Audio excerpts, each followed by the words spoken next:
Hello and welcome to Books Up Close, the podcast. I'm Chris Lloyd, a writer and academic, and on this show I talk to other writers about their work and their practice.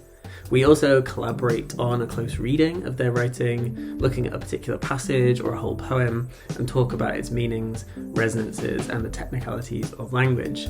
This is a show for book nerds, aspiring and established authors, or anyone interested in how texts get made. In today's episode, I talk to Gurnaik Johal about his new novel, Saraswati, which comes out on 12th of June. We're going to talk about the opening paragraph, so if you don't have it yet, that's fine, but order it now. Gurnaik's short story collection, We Move, won the Somerset Maugham Award, the Tata Literature Live Prize, and the Galley, Beggar Press Short Story Prize in 2022, and Saraswati, his first novel, is out in June. Welcome, Gurnaik. Thanks for joining us. Thank you so much for having me. Excited to be here. Great. So what do you think about close reading? What are your thoughts, feelings about it as an activity, a practice? And how do you feel about close reading this novel today with me? Yeah, I think it's interesting because I think so much of what I'm trying to do when I'm writing is like controlling the pace, if that makes sense. You can almost see it as like sort of I'm trying to keep a sort of musical notation or whatever in a piece of music that I've written, and then I want the reader to come at it at the pace that the piece would ideally be played at. So I sort of see close reading as almost like when you're learning to play a piece and you slow down a lot and you're like maybe repeating things a lot more, sort of figuring it out, which has been really important for me in terms of learning to write, I think. I did that sort of corny exercise that they say, you know, when you sort of like, you can write out an entire short story, like if you by someone you like or whatever, and you can sort of look under the hood that way if you're physically typing out each line or whatever. So I found that really useful. But as a thing, I almost sort of see it as like looking at like the back of a watch, you know, those watches where you can sort of see all the cogs turning and stuff. Like it's not the point in itself because the point is to see the time, but it's a fun sort of side thing to do, I guess. I mean, now I have questions. What short story did you type out? Oh, there's two stories in the New Yorker by Stuart Dybek, Pet Milk and Paper Lantern, and I just think that they're two of the most like perfect things ever written. And like I did a few sort of courses teaching short stories, and every time like that was the one lesson I never changed because I was like they are so good. But yeah, I don't think I actually learned anything by writing them out because I just ended up basically going along with the rhythm of it and reading it anyways. But yeah. Yeah, because I've seen a few people say that. Like Joan Didion apparently used to type out Hemingway novels. She would just do sentence by sentence just to like find out how it worked. And I'm like, oh, I've never tried that. Maybe I need to try that. It seems like it could be in your wheelhouse, yeah.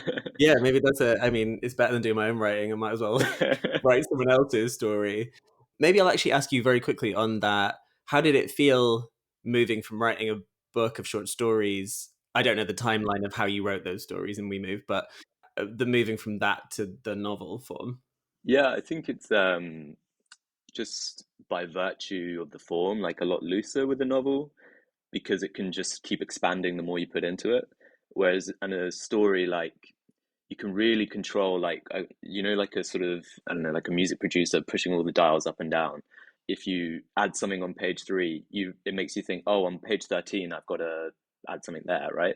I often have these moments where in the writing, like a sort of a flower appears, but I haven't put the seed in, if that makes sense. And it's really easy to do with a short story where you can sort of make that really tight and work. But with a novel, it's like, oh, if a flower appears on page 300, you know, where the hell do I plant the seed? So I've sort of allowed myself to relax a bit more in terms of the actual formulation of the story, and then then I could bring that kind of close focus on the sentence level that I maybe honed a bit with the first book, bring that in the editing and all that kind of stuff. But yeah, it was a fun difference. Yeah, okay. We can get into more about that when I ask you about your writing practice later. So as we're reading the very opening of the novel, I don't think anybody needs to know anything about it, right? There's no context they need. Yeah, why don't you just jump straight in and read? Sure, yeah, that's nice. I'll just jump in. And there was water in the dead well. It might have been a trick of the light, Satnam thought, or his eyes, his contact lenses in the suitcase Air India had lost, Or maybe he was seeing things, still a little light-headed from the drive, from the hours of conditioned air in the rented hybrid, driving up to the Sutlej and back to the farm, his parents looking out at the passing view, noting how things had changed, how nothing was the same, and Satnam nodding along, the emptied urn snug between his knees, warm. But here it was, water, a reflection. He looked down at himself, looking up. He'd asked his Bidby about the well the last time he was in Punjab, when he was a child. It had been dry for as long as she could remember, she'd said, his dad translating. The farms around Hakra relied on electric pumps to survive, which were lengthened every few years to reach the ever-receding groundwater, perfect plastic roots.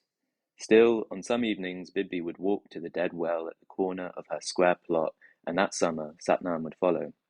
She would light the candles sheltered in a small makeshift shrine on one side of the well, and then a cigarette, which she didn't smoke. Satnam would watch it burn out like incense, trying to guess the exact moment the lengthening ash would fall. When Bibby was done thinking, she'd flick the butt into the opening, one more piece of confetti.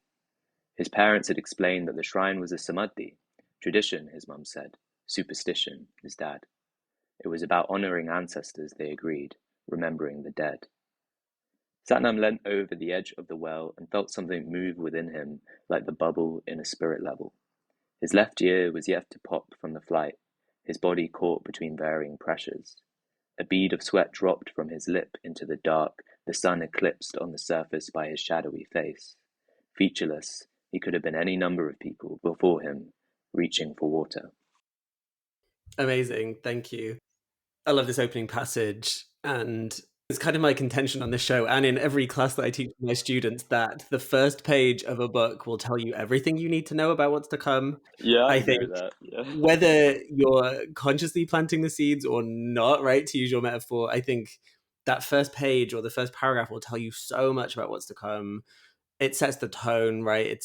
And I think there's quite a few themes that emerge here, as well as kind of like linguistic sound things. It was interesting you saying that, like, pacing, because for those that don't know, the book is kind of split into these different chapters, and each one has its own tone style, I would say. But this one sets up so many of the things that I think then kind of ring out later on that I'm kind of interested to. So we're going to kind of talk it through sentence by sentence. Okay, so in this opening passage, like, there was water in the dead well. So we've got this really like short, sharp sentence to begin with, and the second one is really long and unfolding. And it made me think of something that I think Colm Tabine said in an interview once. I think it was him. I'm trying to remember if that's right. But he said when he's writing, if he writes a short sentence, he was like, the next sentence must be long. And if I write a long sentence, the next sentence must be short. He was like, this idea of, like, as you said earlier, about pacing and like rhythm and speed. He was like, you want your reader to not always know what's coming next and where they're going to be. And there was water in the dead well. Other than water, there are all these kind of monosyllables, and it's quite like a unassuming sentence, right? Like, oh, there's water in a well, okay. But the dead well, like, as though a well can be dead, like maybe that is the language of wells, I don't know. But like the idea that this kind of inanimate object has life and that there's something where it shouldn't be is like a really interesting theme to kind of open the Yeah, book with. I'm glad you think so. Yeah, I think I actually, because often my advice is whatever you're opening, you start with, you've got to scrap it because almost like, in like time trials in racing, you do a sort of lap to get to speed, and then you turn on the stopwatch. But this was actually the first line I wrote at the start of the book, and I was like, oh, I have a book here. Because, like you said, there is that. It's unassuming, but it's short, it's snappy, and there's a sort of rhythm in there was water and but then the dead kind of like it sort of maybe disrupts that rhythm in a nice way. It stands out. And yeah, it's like it's sort of line that if it was in the middle of like a paragraph, like more halfway through the book, you probably wouldn't notice, if that makes sense.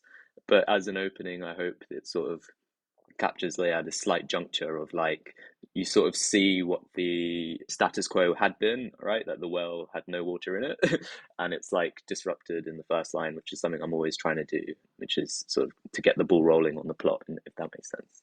But yeah, I think that's interesting about variance of sentence length.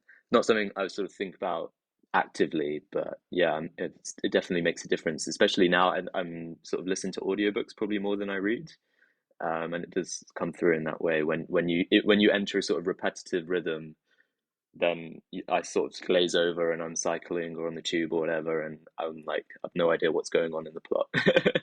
Yeah, Exactly. I mean, actually, I can only do audiobooks if they're non-fiction. I cannot do fiction audio at all. My brain, it like as you said, like I just drift. And maybe it's because of the beauty of the sound or something. Where or non-fiction, at least you can kind of catch up, right? Like if you miss a sentence, you still know where you are. With a novel, you're like, wait, what happened? Who's dead? right. What did I miss? So yeah, there's something about that. But also like water, well, like there's alliteration straight away, and that kind of soft, I'm going to say watery sound, right? Like runs throughout this passage. There's like a softness as well as the kind of brightness. Because in the second sentence, you've got might, trick, light, eyes, like that assonance is running through, and it is the brightness, right, of the light that maybe Satnam doesn't quite know what he's seeing. So again, this is the second theme, right? If there's something where it shouldn't be, is the first theme, and then can I trust what I'm seeing is a second idea. And then what you do, which is quite remarkable, I guess, which, when people say like show don't tell, you give us so much context in that long sentence without it being like, by the way, Satnam has traveled back to India, like we learn that his sight is dubious right now because he's lost his contact lenses, that he's been on a really long flight, that his parents are there, that he's got, Yeah, yeah, and then we yeah. learn he's got ashes between his, and you're like, okay, we've got tons of information, but at the same time, we're kind of just seeing it in little glimpses. And I wonder how much you were wondering about, like, how much do I put in that opening paragraph? Like, how much information versus tone or imagery or something? Yeah, it's so difficult at the start of a thing to sort of get the ball rolling, but like have the reader able to sort of situate themselves. So I think there is often, maybe in the way that Tobin's talking about, like variance of like sentence length, variance between like, oh, here's this interesting thing happening, and just to zoom back a bit, this is what's going on. Do you know what I mean? But yeah, I think trying to nestle clear bits of info in a way that isn't obtrusive was something I was trying to do here. So yeah, the fact that it could have been his contact lenses in the suitcase the airline had lost, right? But the fact we don't know as a reader yet where we are, putting Air India just makes it more efficient, I guess. And yeah, I think little bits of specificity help with that, like the fact that it's a rented hybrid rather than something else. I just also sounds nice to me as well. And then the specificity of the river name, the ledge. And yeah, I think it's almost one thing I'm thinking about when I'm writing is I think I'm quite a visual person, if that makes sense. And the sort of cinematic movement here that I was trying to go for is like, so we start with the well, which is this dark thing, then you've got the light and you've got the eyes, which is obviously him seeing, and then we're moving almost in sort of montage through the drive, and then zooming in on the final image, which is like, classic to zoom in on the urn, right? But that's like the heart of the story, I guess, and it's between his knees. So yeah, I wanted that sense of movement. I think, and this is just a quirk of writing, I guess, is you revise the opening of every chapter probably more than you do page 7 of every chapter, just because writers are lazy and we're always coming back to the same thing or whatever. But yeah, I wanted each chapter opening to have a sense of movement. Yeah, you definitely have that. And I think, even in just these like clauses building up on each other, right? In like after that little parenthetical bit. And then even then there's some repetition as well, like noting how things have changed, how nothing was the same. There's even like half rhyme in there as well, which I think is interesting.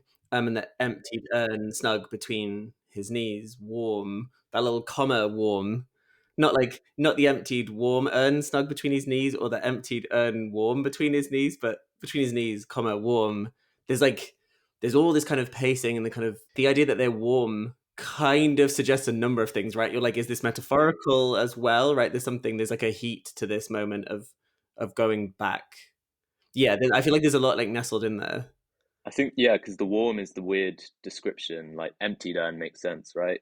So I think it's something about ending on like that weird, slightly discordant note. And yeah, it's interesting you mentioned the half rhyme because it's something I just quite like, just because I like the sound of words. But I think originally it had been driving up to the ledge and back, comma, his parents looking out at the passing view.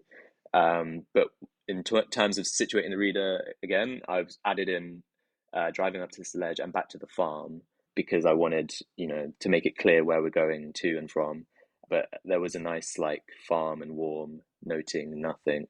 I think it just makes the sentence sort of glide past slightly easier with less friction. And if I was, as I was saying about the sort of movement in terms of the content, I think that helps with the sound too. Yeah. But the idea of like there being no friction in the sentence when this novel is like full of friction, right? It's like it's Right. just full of people rubbing up against each other in weird ways, up against history, up against like politics, up against the past, right? So like there's something maybe deceptive about the softness of some of these lines that then you're like smuggling in stuff. Because I guess there's also like not every reader is going to know what Sutlej means, right? They're going to be like, wait, what? Right? There are sort of a couple of words that are like, okay, I know where we are. We're in India, probably on Air India, but maybe. And then you've got this word. So there's kind of little moments of kind of like things that are held back or not explained, which I really appreciate. When you have, he'd ask his BB about the well. I don't know. I'm sure I've read books where like they're explaining BB as a word, and there are interesting ways in which you're not doing that, which I like. But yeah, so there's kind of like, what am I giving the reader? What am I holding back? What am I letting you figure out? What am I? There's like a push pull. Yeah, absolutely. I mean, I'm someone when if I don't know a word in a book, like I'm not talking about like words from other languages, but just like an English word that I don't know. I'll normally just like I'm not gonna really stop and like Google it. I'll just be like, oh, I can sort of get the vibe of what that's supposed to be. And I think it totally works the same way when there are little bits from other languages. And if it is like a key thing, I do trust like a reader would just Google because I mean, who doesn't have their phone in their pocket when they're reading? So yeah, I think for me, if I was to stop and explain, like, driving up to this ledge, a river in Punjab, da, da, da, like you slow the pace and then you lose the sort of what you're trying to gain, I guess.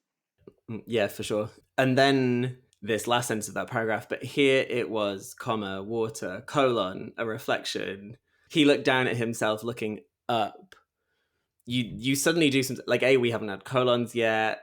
The punctuation is doing something a little bit different, but here it was, like what's the it in that sentence? We've just heard about this urn, right? We've heard about so many things. Like what is the it? Here it was water. So you get that W alliteration again that we had at the beginning.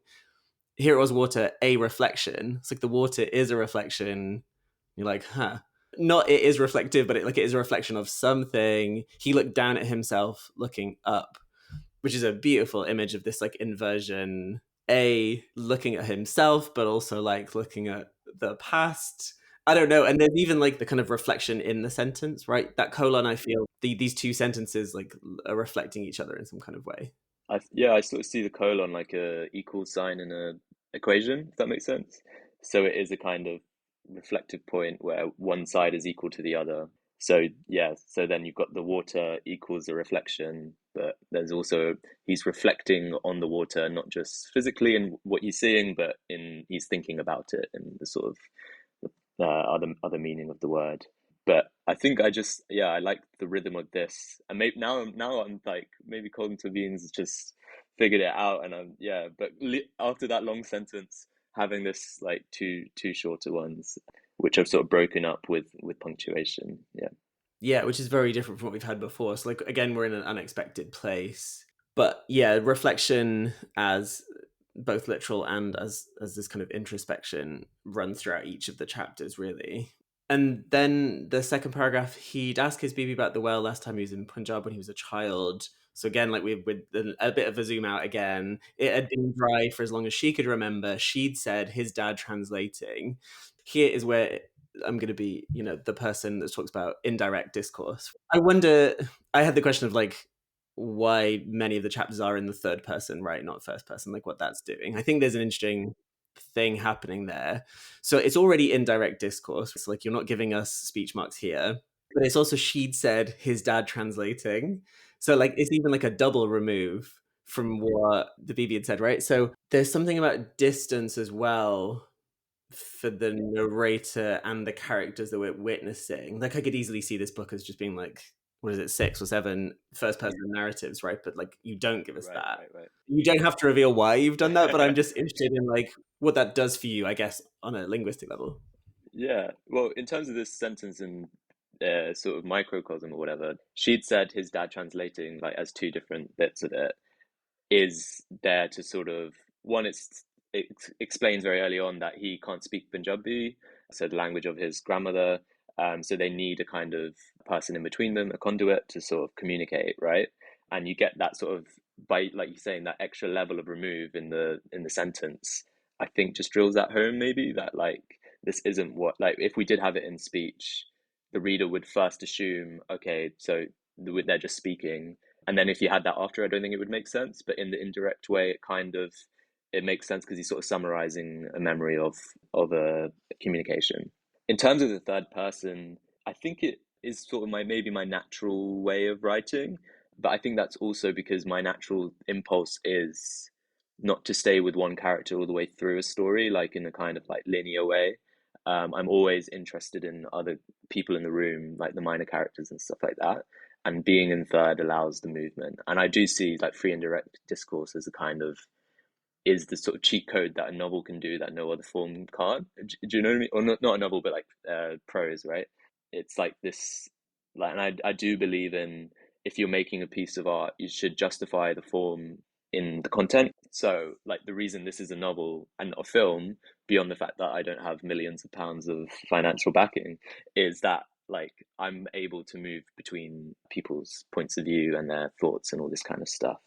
And another thing, and it may be a bit of a spoiler, but there is a first person character that comes in later in the book.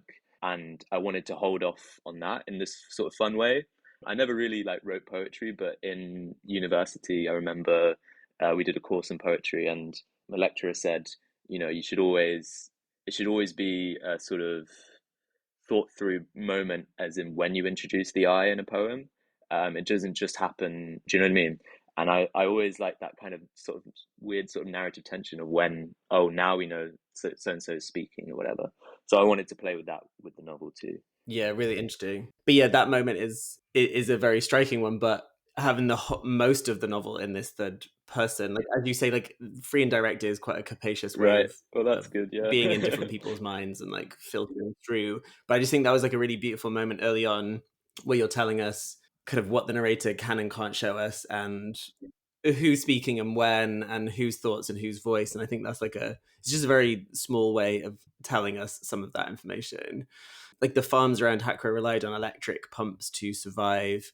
Again, like the well being dead, electric pumps can survive as though they're also alive, or there's like some like liveliness to things that we assume aren't alive. And that's really interesting to me, not least because as I was reading this book, I've also been reading Robert McFarlane's new nonfiction book called Is a River Alive? And the whole book is, can we think of rivers as having liveliness and life in a language, you know, in a different kind of way from like human life or other kinds of life? I've really got to read that because one of the sort of impulses at the start of me doing this was that because of the crazy levels of pollution in the rivers in India, in the Yamuna, I think it was, they'd legally defined it as a living being, like as it gave it the legal status of as a human, as a way of being like you could now, you know, if someone put loads of toxic waste in it, you can sort of sue them or whatever. But yeah, and then obviously in the context of Indian rivers being deified already, I thought it was like yeah something so interesting in that. So yeah, I've got to check that. That's just come out, right, isn't it?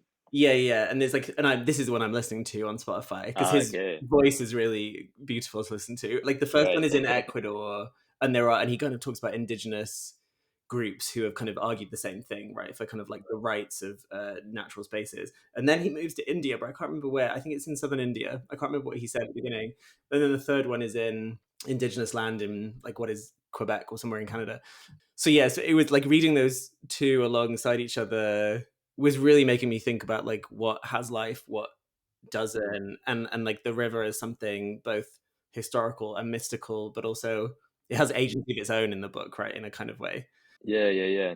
And I think something I was interested in too is like the notion of animism and stuff like that. I got quite into sort of reading about animism, not just like I don't believe in, you know, spirituality or stuff like that, but I think it's an interesting thing for a writer to like I sort of feel like animist text should be part of like a syllabus or something because it's something about seeing a fundamental like richness to everything, if that makes sense, or like an interconnectedness, right? Like the fact that we're speaking through a computer right now that's like isn't just computer, but is also like loads of metals and bits that have come from mines, and who worked in those mines, and where how far has it traveled, and who designed it. Like it's all like connected, and I think there's a lot of sort of good narrative goo in that. If I was titling these episodes, I'd call this one Narrative Goo now. That's great. Okay. But yeah, that kind of the intermingling of all of this stuff, right? That is the novel, right? That you're giving us. Like the novel as a whole is the intermingling of people, places, times. And what might feel like a very big, sweeping, heavy kind of thing, like actually feels very light in this book. And I'm quite interested in that. You know, it could easily feel like here's the big historical sweep novel, but like it doesn't feel that way. And these opening paragraphs kind of give you a sense of that lightness as well as giving you all the history. There's again like loads of sounds like the perfect plastic roots. I feel like that was just like a one-time little sentence here, like perfect plastic roots. Again, like roots aren't plastic. So again, this intermingling of like what's alive, what's not.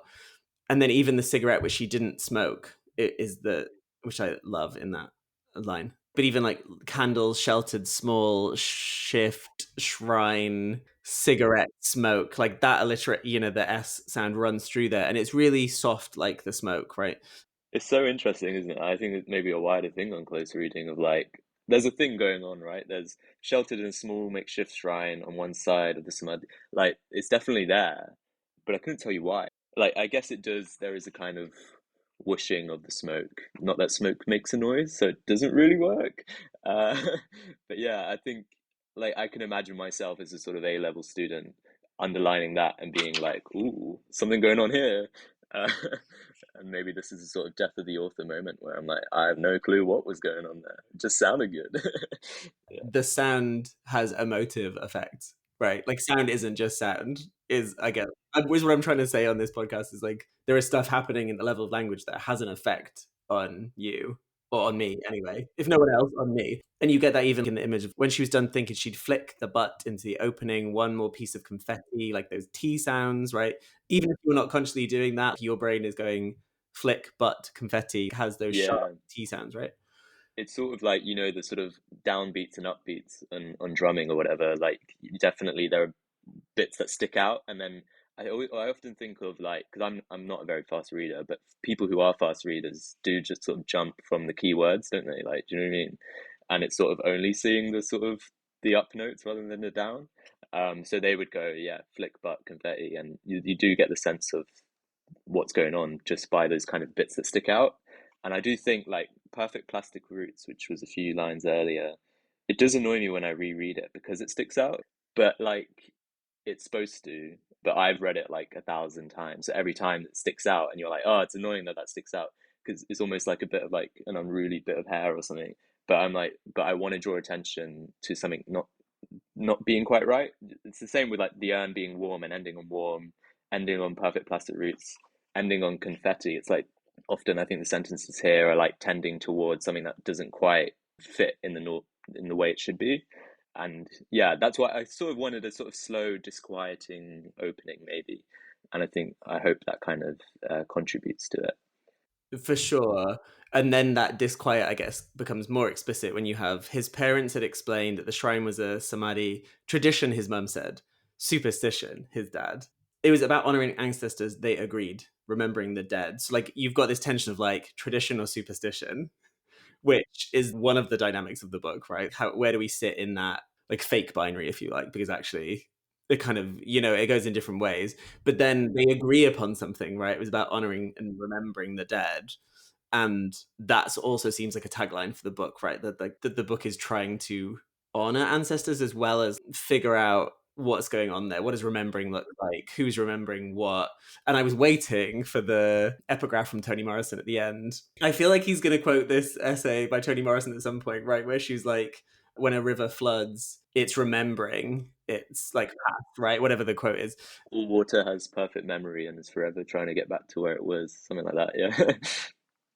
Right, that essay is perfect because she's talking about this is what happens when colonialism and settlers change a landscape, right? Like if you change the course of a river, it is gonna go back to where it once was. And then you're gonna complain about that? Like this is you. You did this.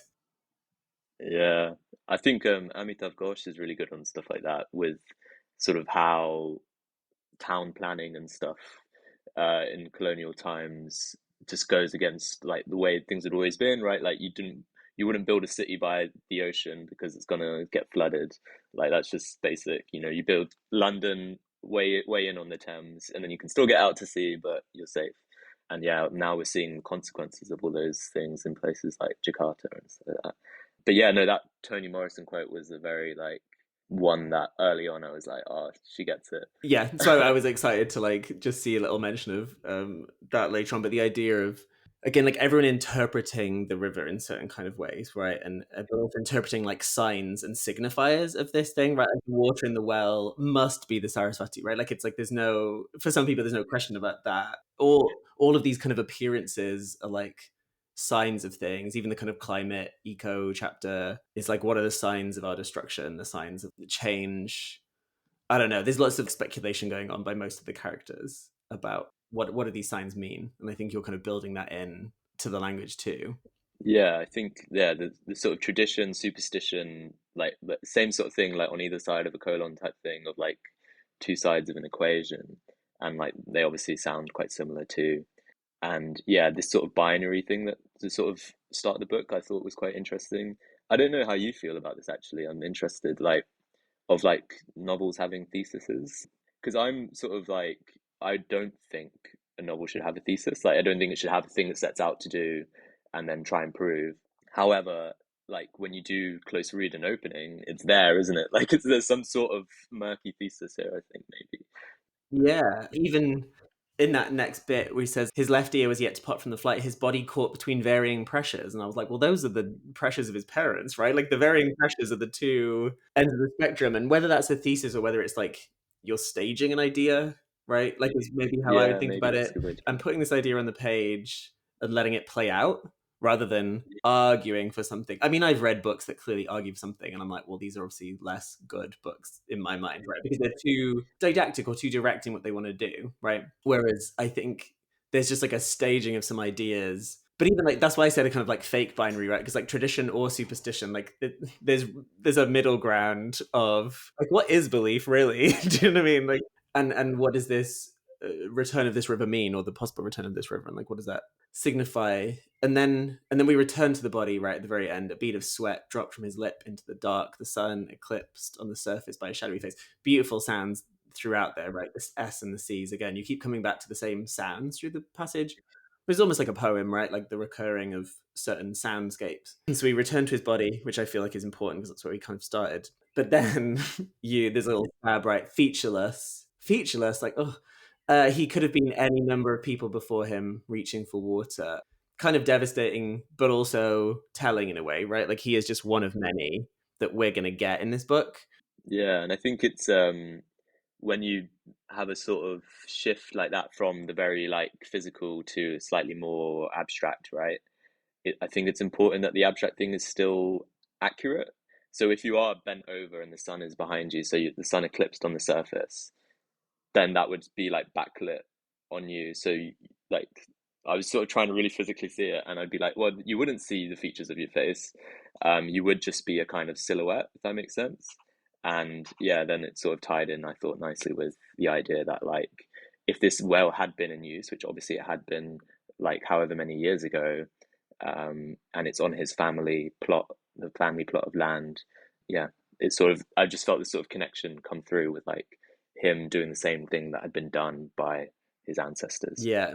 And yeah, exactly. I just feel like that featureless has like such a like an edge to it.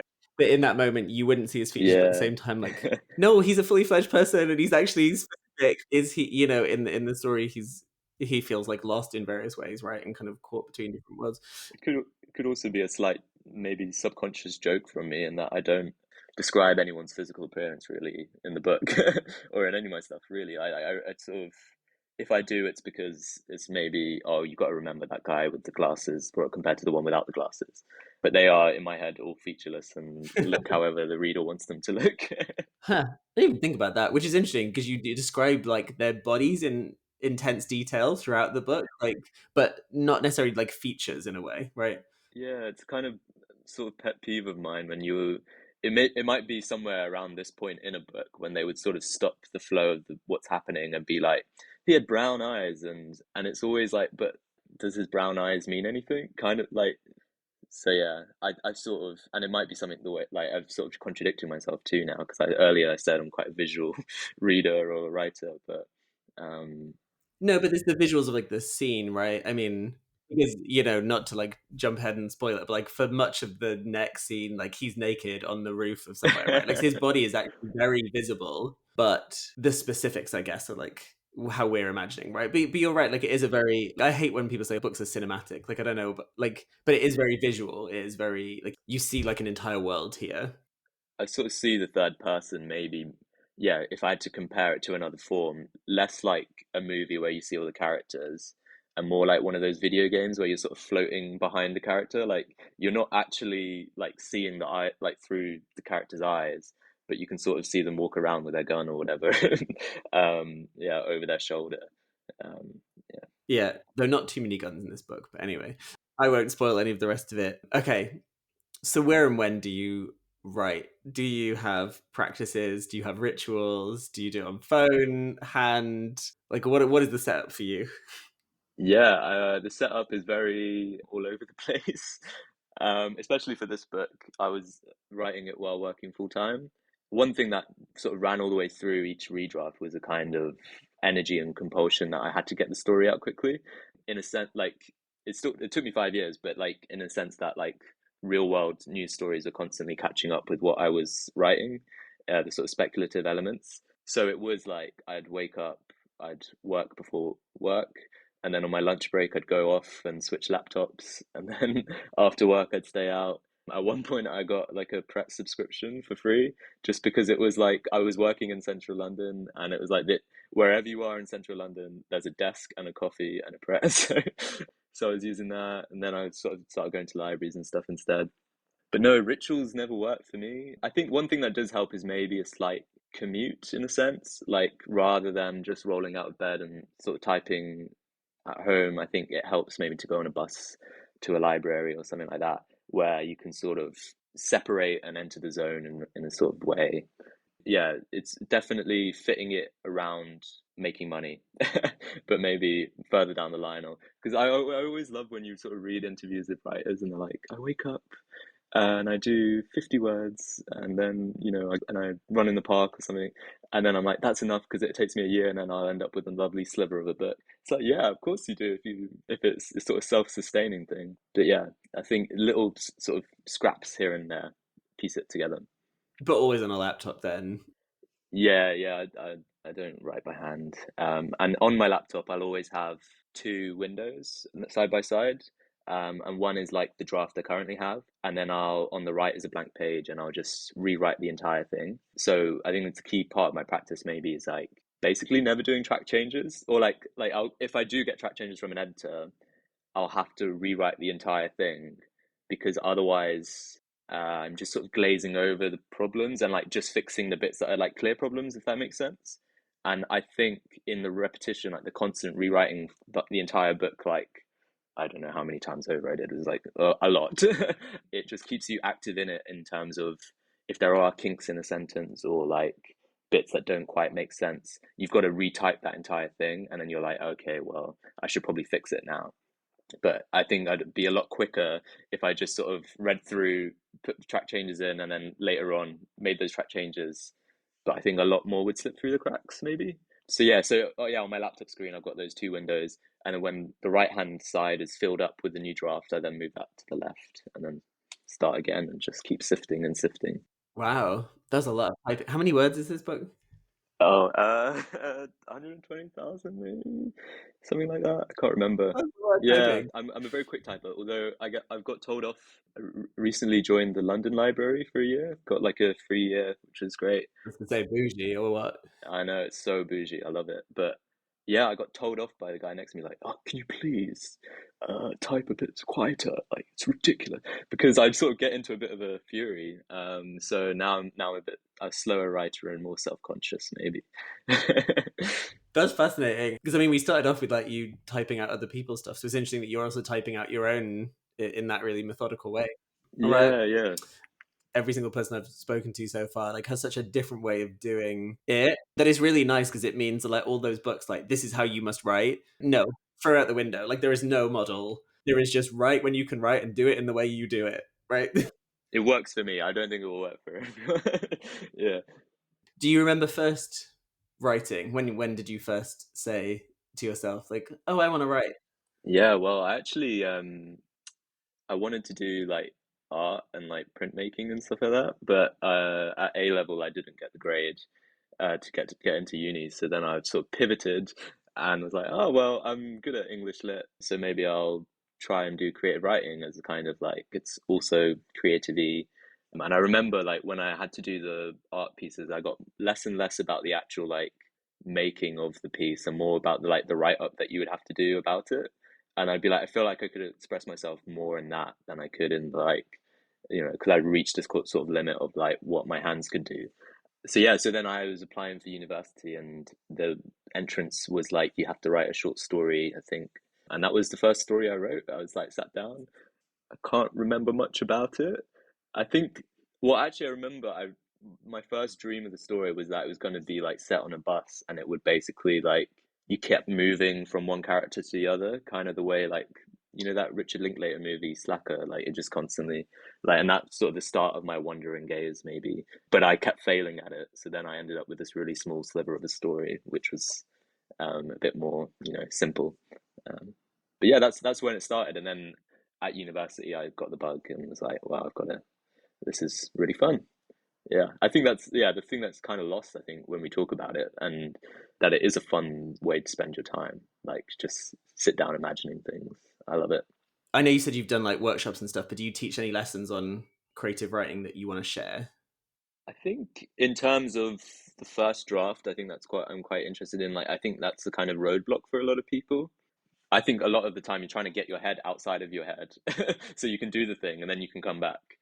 So yeah, one way I think about it is that the sort of first draft is like a scaffold that you build that will allow you to eventually build the building, and then afterwards you'll remove it. If that makes sense. And there's a sort of Philip Roth quote I love, which is like he needs something like months of freewheeling play to get to a line that feels alive, or something like that. And then he'll discard those hundreds of pages and then start from there. Which is the kind of practice of someone like who sells lots of copies would be able to do. But I do believe in that freewheeling play. Like it's got to feel fun. Like if you're not having fun, the reader definitely won't be.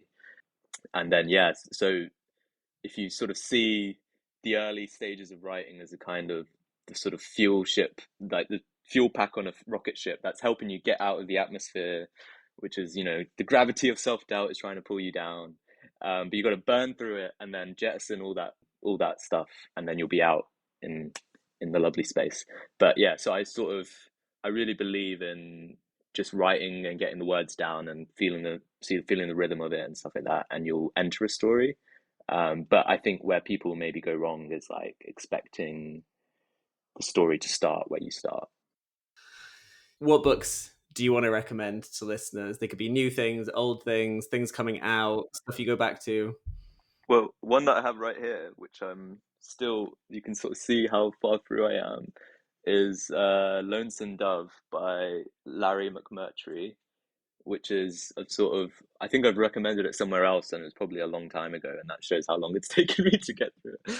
But I say that in the best of ways because it's this really expansive Western. It's basically like a cattle drive from Texas to Montana, and these sort of two guys running the cattle drive. And it's so like every page has like it's like witty throughout, so it's just like got that kind of sort of looking at life askew kind of way. But there's always like he's constantly expanding on the characters. Like there's maybe like 20 major characters, and like you always feel like you understand something a bit more about them after every page, if that makes sense. Which is something like I find quite interesting, where sometimes in a book it feels like you get the kind of dump of who the character is through like backstory or something, and then you move on, and then I think he just does a good way of dispersing it out, and yeah, talking about free and direct discourse.